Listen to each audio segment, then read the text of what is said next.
This segment's brought to you by CloseQuartersCombat.com. Discover how to defeat even the most violent street criminals regardless of your size, strength, or experience at CloseQuartersCombat.com.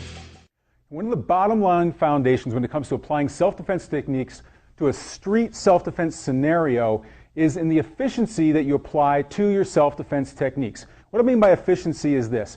You need to make sure that the techniques that you're using to defend yourself are easy to learn, that they don't require a lot of complicated movements, that they don't require years and years of practice in order to perfect.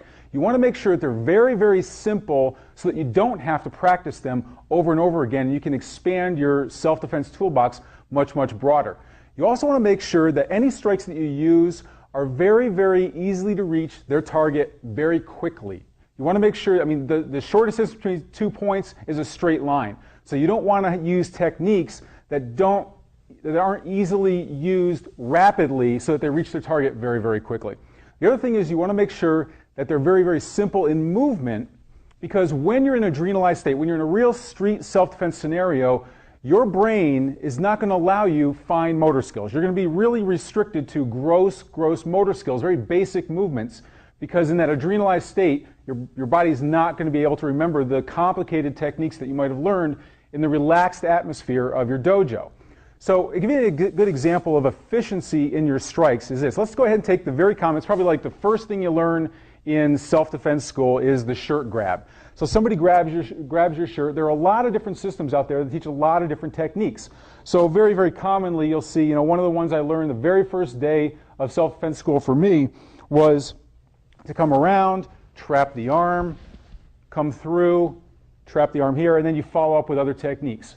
Another one that you see a lot of people use in different karate systems is to come over, grab the hand, bring it around like this, come through with an arm bar, follow up with other strikes. There's all different sorts of methods that people use, but with all of those, no matter what you're doing, if I reach across like this, while I'm struggling to get his hand, even if I practice it, again, in a street fight situation, you're going to be adrenalized. So it's very, very hard to come up here, grab it just the right way, and bring it. While I'm doing this, I've got a left hook coming right straight to my head. So what is wrong with this? It's not efficient. It doesn't follow that checklist that I just gave you. What is efficient, instead of focusing on this hand, what's wrong with just right hand coming up, palm heel to the nose? Forget the hand. If he's in distance where he can grab my shirt, then why can't I just reach up, palm heel straight to the nose, and drive his head back?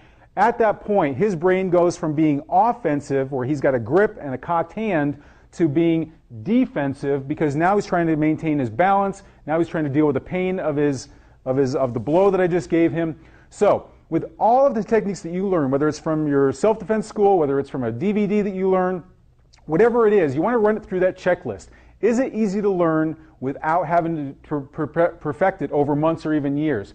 Will it reach its target very, very quickly to give the person that you're defending against less response time?